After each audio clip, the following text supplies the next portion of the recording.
उज्जैन, छिंदवाड़ा और पांडुना के दौरे पर सीएम डॉक्टर मोहन यादव करोड़ों के विकास कार्यों का करेंगे भूमि पूजन, लोकार्पण, संबल और पेंशन योजनाओं की राशि करेंगे वितरित।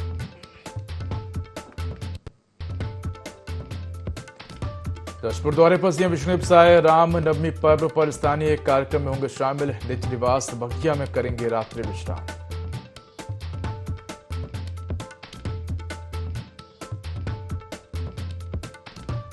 छत्तीसगढ़ में नक्सलवाद के खात्मे का काउंटडाउन शुरू। सरकार ने की 31 मार्च को नक्सल समाप्ति की घोषणा।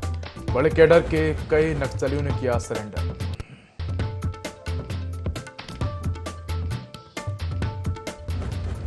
चैत्र नवरात्रि का 8वें दिन आज मां महागौरी की हो रही पूजा अर्चना। मंदिरों में लगी भक्तों की भारी भीड़।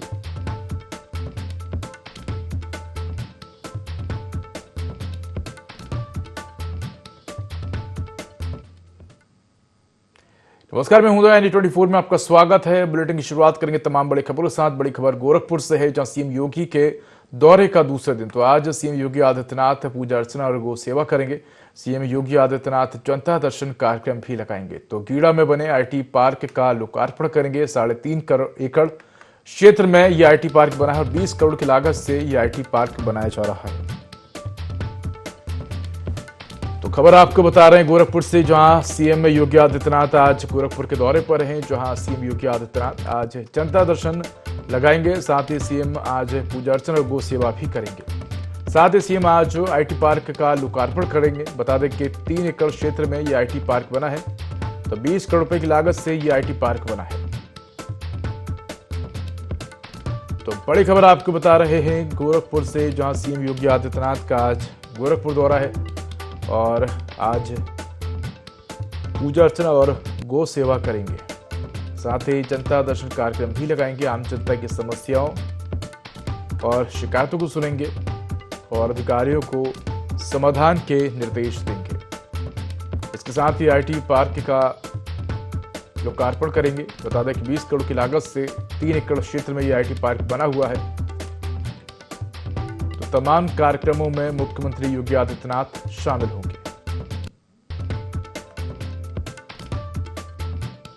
तो मुख्यमंत्री योगी आदित्यनाथ आज गोरखपुर के दौरे पर हैं और इसी पर अधिक जानकारी के लिए हमारे साथ स्टेट एडिटर रूबी जुड़ गई हैं। रूबी, सीएम योगी आदित्यनाथ आज गोरखपुर के दौरे पर हैं। आज गोरखपुर दौरे का दूसरा दिन है। आज जनता दर्शन कार्यक्रम, गौ पूजा और तमाम कार्यक्रमों में शामिल होंगे। क्या अधिक जानकारी?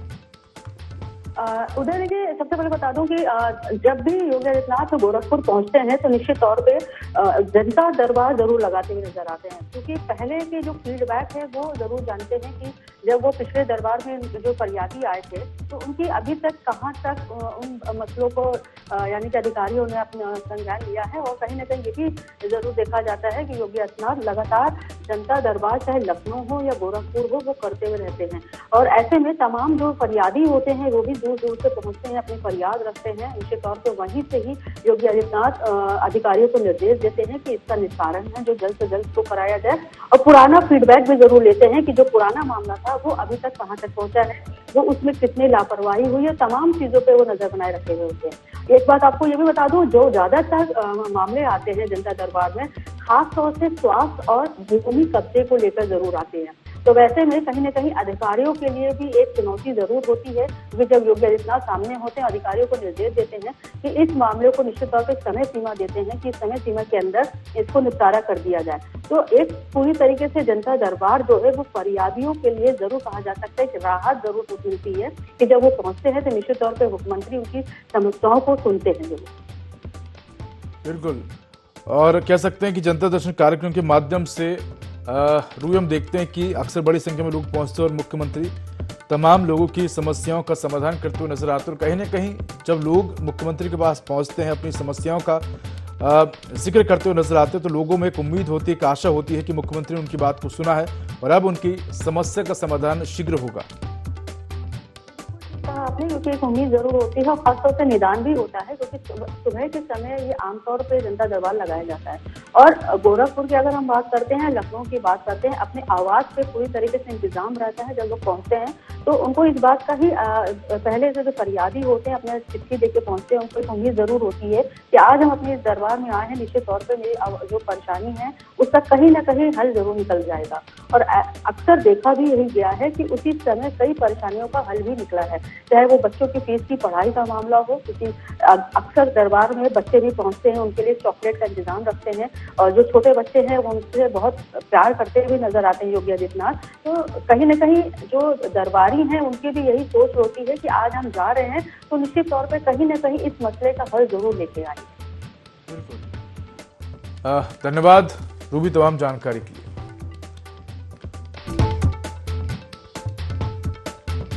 तो सीएम योगी आदित्यनाथ की गोरखपुर दौरे का दूसरा दिन है। आज जनता दर्शन कार्यक्रम लगाएंगे, साथ ही गौ पूजा और पूजा अर्चना करते हुए भी नजर आएंगे।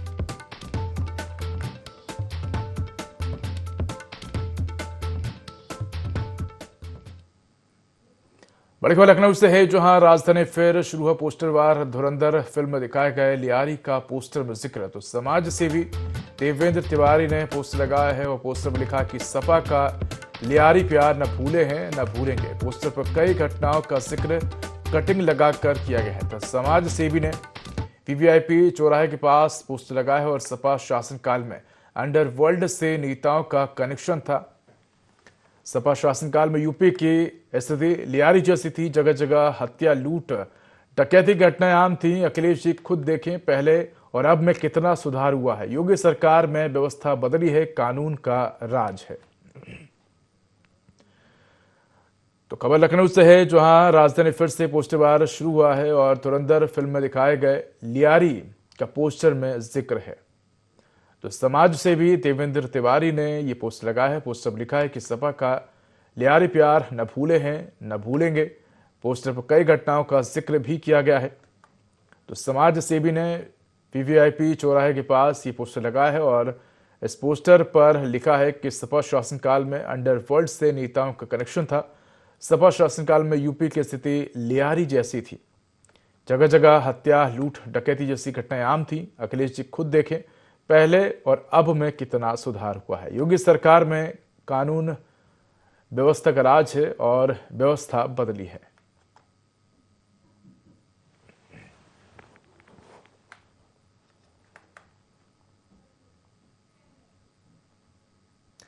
बड़ी खबर लखनऊ से है, जहां राम नवमी पर योगी सरकार का बड़ा निर्णय। जन भावना के सम्मान में 27 मार्च का भी अवकाश घोषित।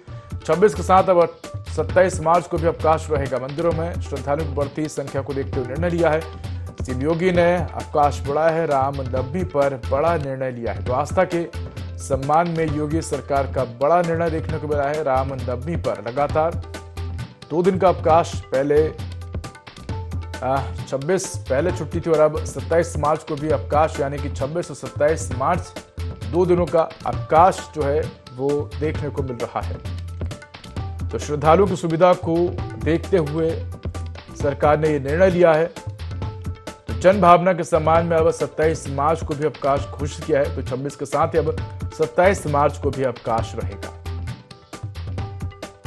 तो योगी सरकार ने एक बड़ा निर्णय लिया है और जिस प्रकार से लगातार हम देख रहे हैं रामनवमी पर और चैत्र नवरात्रि पर श्रद्धालुओं की संख्या में बढ़ोतरी देखने को मिल रही है। ऐसे में आस्था का सम्मान करते हुए मुख्यमंत्री योगी आदित्यनाथ ने एक बड़ा निर्णय लिया है और अब 26 के साथ ही 27 को भी अब अवकाश रहेगा।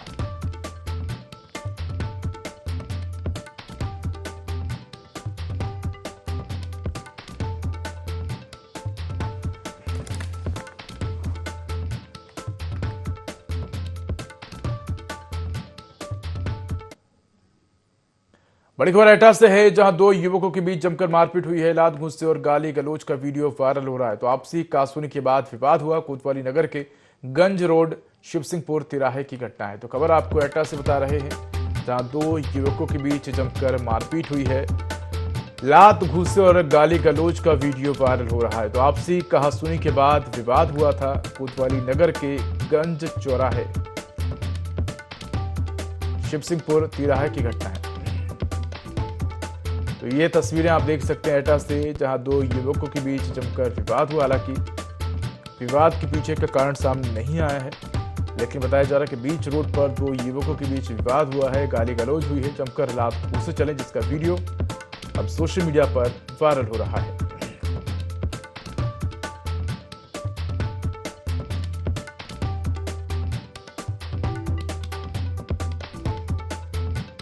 खबर आपको एटा से बता रहे हैं, जहां दो युवकों के बीच जमकर मारपीट हुई है। दांत घुसे और गाली गलौज का वीडियो वायरल हो रहा है। आपसी कहासुनी के बाद विवाद हुआ था। कोतवाली नगर के गंज रोड शिवसिंहपुर तिराहे की घटना।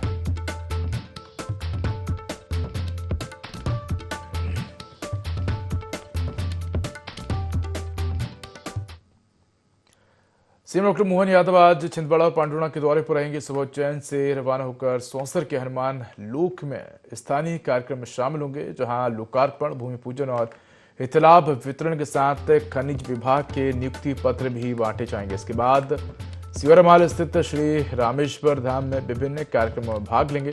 दौरे के अंतिम चरण में छिंदवाड़ा में संबल और पेंशन योजनाओं की राशि वितरण के साथ विकास कार्यों का लोकार्पण और भूमि पूजन करेंगे।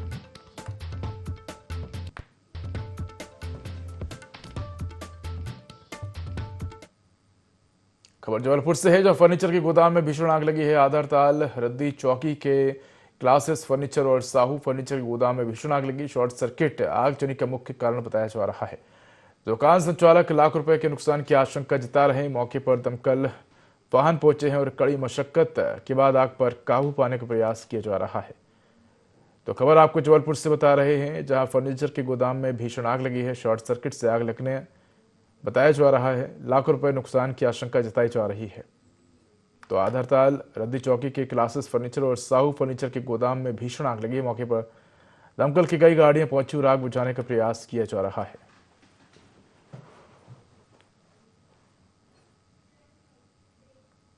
चैत्र नवरात्रि की महाअष्टमी पर उज्जैन में प्राचीन नगर पूजन परंपरा का आयोजन किया गया। 24 खंबा माता मंदिर में सुबह से ही श्रद्धालुओं की भीड़ उमड़ी। अखाड़ा परिषद के राष्ट्रीय अध्यक्ष रविंद्र पुरी ने महाआरती कर माता को मदिरा का भोग लगाया। राजा विक्रमादित्य के समय से चली आ रही इस परंपरा के तहत नगर पूजा यात्रा निकाली गई, जिसमें लगभग 19 किलोमीटर तक मदिरा की धार प्रवाहित की गई। यह यात्रा 24 खंबा माता मंदिर से शुरू होकर विभिन्न देवी मंदिरों से होती हुई महाकालेश्वर ज्योतिर्लिंग मंदिर पर शिखर ध्वज चढ़ाने के साथ संपन्न हुई। पूजा के दौरान शहर, प्रदेश और देश के सुख, शांति और समृद्धि की कामना की गई।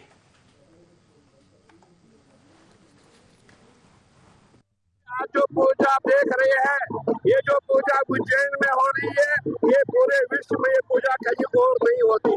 और ये जो पूजा है, ये राजा विक्रमादित्य जी के द्वारा हुआ करती थी, उसी का जो है निर्माण हो रहा है।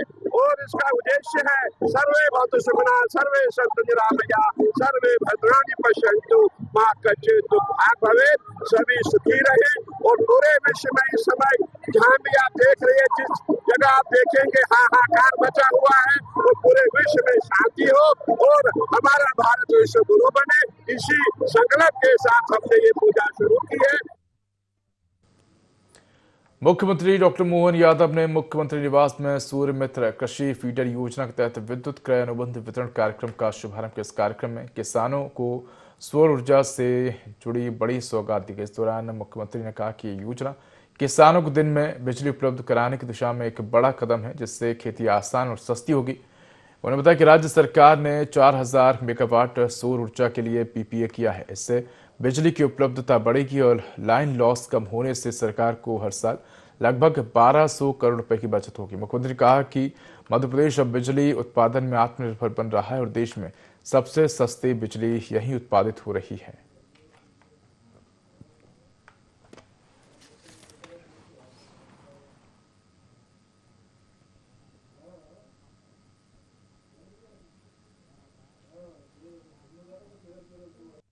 के दिन मध्य प्रदेश सरकार की ओर से कई प्रकार के नवाचार भी, उदाहरण के लिए अभी थोड़ी देर पहले हमने 4000 मेगावाट के सोलर ऊर्जा का पीपीए करने का प्रयास किया, जिसके माध्यम से हमारे राज्य के किसानों को दिन में बिजली मिलेगी, राज्य सरकार को लाइन लॉस से लगाकर कई प्रकार की बचत होगी।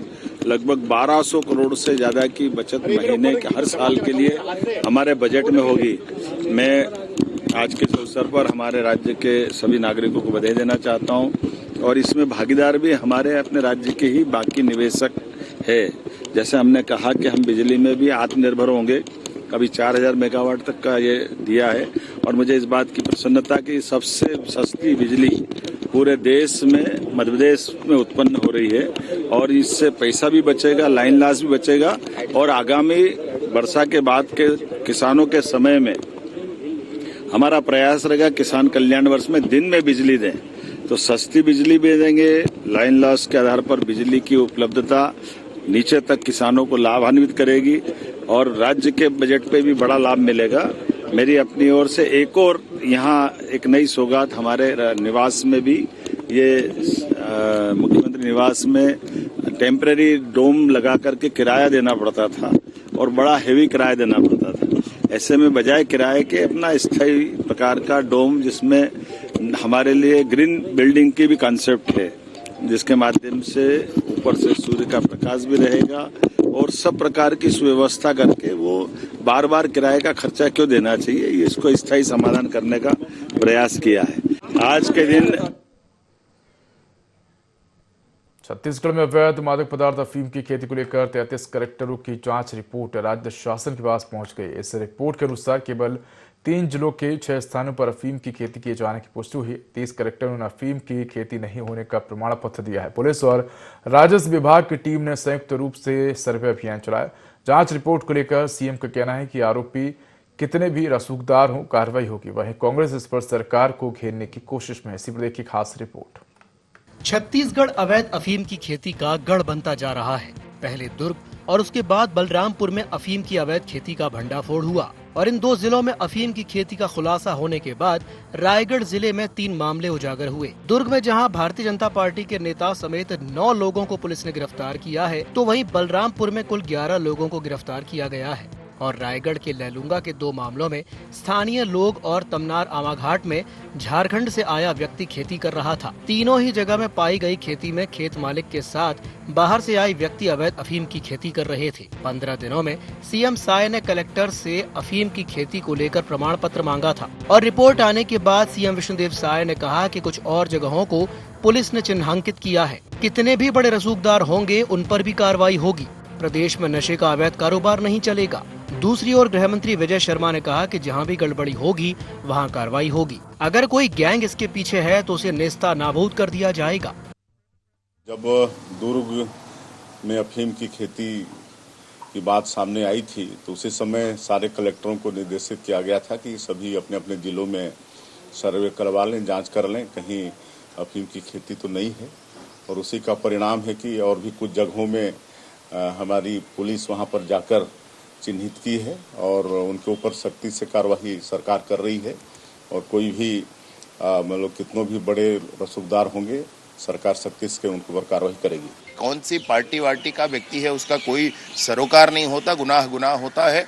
व्यक्ति का राज नहीं होता है, कानून का राज होता है। और इस तरीके से दुर्ग में जब जबरदस्त कार्यवाही हुई उसके बाद लोगों को ये मन में आया कि अन्य स्थानों पर भी है, तो बलरामपुर का भी विषय सामने आया, उस पर भी कार्यवाही हुई। माननीय मुख्यमंत्री जी ने ऑर्डर किया कि कहीं पर भी अगर पाया जाएगा तो कार्यवाही इस पर होगी। और इसलिए आप सभी कलेक्टर्स ने सारी चीज़ों को चेक करके ये बताया। जो अंतिम 2-3 थे जिसको कलेक्टर्स ने पकड़ा उन पर भी कार्यवाही हो गई है। आने वाले समय में इसको इंटीग्रेटेड करके सोचा जाएगा कि ये कहाँ से हो रहा है। गैंग जैसी कोई चीज होगी तो नेस्तनाबूद किया जाएगा। अफीम की खेती को लेकर कलेक्टर ने सौंपा प्रमाण पत्र। सीएम विष्णुदेव साय ने दिए थे जांच के आदेश। कुछ और जगहों को पुलिस ने किया चिन्हांकित। दुर्ग, बलरामपुर, रायगढ़ में कुल 6 स्थानों पर हो रही थी अफीम की खेती। 7 मार्च को दुर्ग के समोदा में खेत से 7 करोड़ 88 लाख की अफीम हुई थी जब्त। 10 मार्च को बलरामपुर के कुसमी में 3.67 एकड़ में मिली थी अफीम की खेती। 12 मार्च को बलरामपुर के कोरंधा में 2.5 एकड़ में हो रही थी अफीम की खेती। 20 मार्च को रायगढ़ के तमनार ब्लॉक में 1.5 एकड़ में मिली अफीम की खेती। खेलो परियोजना की शासकीय भूमि में भी हो रही थी अफीम की खेती।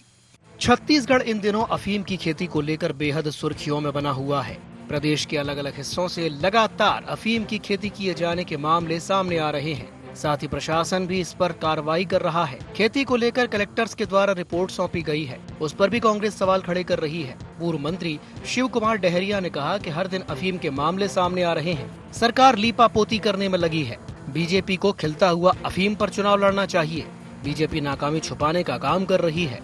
कार्रवाई कुछ करे तो दिखता है। रोज तो अफीम के खेत पकड़ा रहे हैं, लगभग हर दिन ये मामले आ रहे हैं, तो वो सरकार क्या कर रही है दिख रहा है। सरकार तो लीपापोती करने में लगी है कि और कहीं पे इस तरह की घटनाएं ना हो, और कहीं पे अगर बोया गया है तो उजागर मत हो, उसके बाद भी उजागर हो रहे हैं, तो ये चिंता का विषय है। और सरकार को वास्तव में इसका जो मुरझाता हुआ कमल का फूल है, आने वाले चुनाव में इन लोगों को खिलता हुआ अफीम का फूल छाप में चुनाव लड़ना चाहिए। फिलहाल छत्तीसगढ़ में अवैध अफीम की खेती को लेकर सियासत तेज हो गई है। एक ओर सीएम विष्णुदेव साय सरकार सख्त कार्रवाई और जांच के जरिए इस पर रोक लगाने का दावा कर रही है, तो वहीं विपक्ष लगातार सरकार की कार्यप्रणाली पर ही सवाल उठा रहा है। अब ऐसे में बड़ा सवाल तो यही है कि क्या प्रशासनिक कार्रवाई से इस अवैध कारोबार पर पूरी तरह से लगाम लग पाएगी, या फिर ये मुद्दा सियासी आरोप प्रत्यारोप तक ही सीमित रह जाएगा। Bureau report, IND 24। Madhya Pradesh में इस वर्ष को किसान कल्याण वर्ष के रूप में मनाया जा रहा है और इसी क्रम में राज्य सरकार किसानों को दिन के समय सस्ती और पर्याप्त बिजली उपलब्ध कराने पर विशेष जोर दे रही है। मुख्यमंत्री डॉक्टर मोहन यादव ने कहा कि सरकार का उद्देश्य किसानों की खेती को आसान और लाभकारी बनाना है। उन्होंने बताया कि सौर ऊर्जा आधारित योजनाओं और कृषि फीडर सुधार के जरिए बिजली आपूर्ति को बेहतर किया जा रहा है। इससे किसानों को रात में सिंचाई की परेशानी से राहत मिलेगी और लागत भी कम होगी। सरकार का लक्ष्य है कि किसानों को निर्बाध और किफायती बिजली मिले, जिससे उत्पादन बढ़े और उनकी आय में वृद्धि हो सके।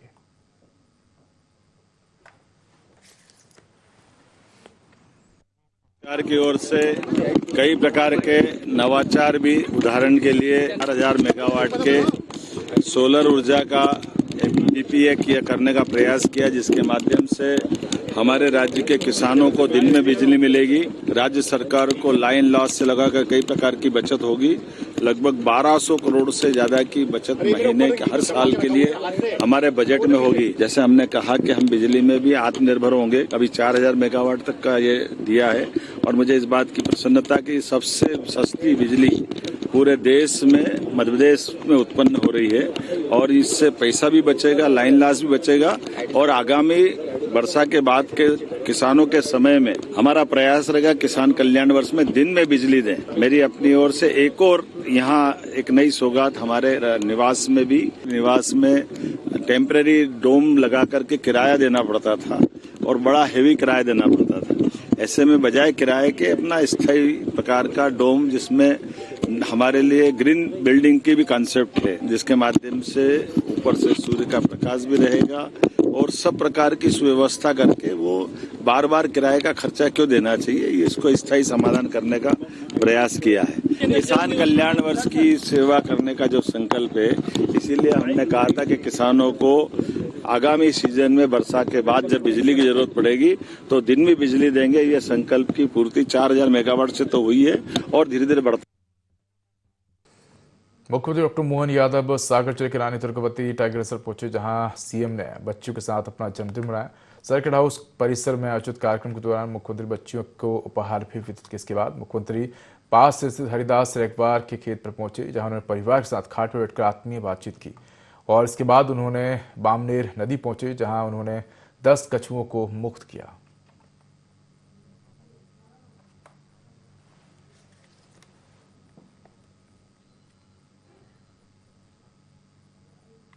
यहाँ पर आज चीतों के बाड़ों का भूमि पूजन भी संपन्न हुआ। भविष्य में नोरादेही हमारा वैसे तो मध्य प्रदेश का सबसे बड़ा टाइगर रिजर्व पार्क है। सतपुड़ा, कान्हा, पेंच, इन सब से इसकी सीमाएं भी मिलती है और विविध प्रकार की प्रजातियों के लिए सबसे अनुकूल माहौल कहीं अगर है इस नोरादेही टाइगर रिजर्व पार्क में है। ऐसे में यहाँ चीतों की पुनर्वसाहट की योजना का तीसरा ये हमारा नया बसेरा बनेगा। इसी के साथ साथ आज जैव विविधता के संरक्षण और संवर्धन की दिशा में एक ऐतिहासिक कदम उठाते हुए नदियों के अंदर से तो रुक करते हैं गोरखपुर से मुख्यमंत्री योगी आदित्यनाथ का। अन्य पदाधिकारीगण और जिनकी उपस्थिति आज यहाँ पे और बहुत महत्वपूर्ण है, रवि किशन की दिशा से अवनीश कुमार अवस्थी जी और सैजनों के मेरे सभी उपस्थित बहन और भाइयों, आज का दिन गोरखपुर और पूर्वी उत्तर प्रदेश के लिए अत्यंत महत्वपूर्ण दिन है। यहाँ के युवाओं के सपनों को एक नई उड़ान देने के लिए देश के यशस्वी प्रधानमंत्री नरेंद्र मोदी जी ने जिस सॉफ्ट स्किल को एक नई प्लेटफॉर्म उपलब्ध करवाया है, उस प्लेटफॉर्म की एक महत्वपूर्ण कड़ी है ये सॉफ्टवेयर टेक्नोलॉजी पार्क।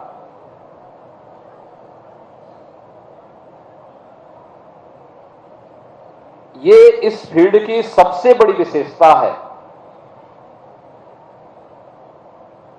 कि स्टार्टअप इस फील्ड में चलाने वाला व्यक्ति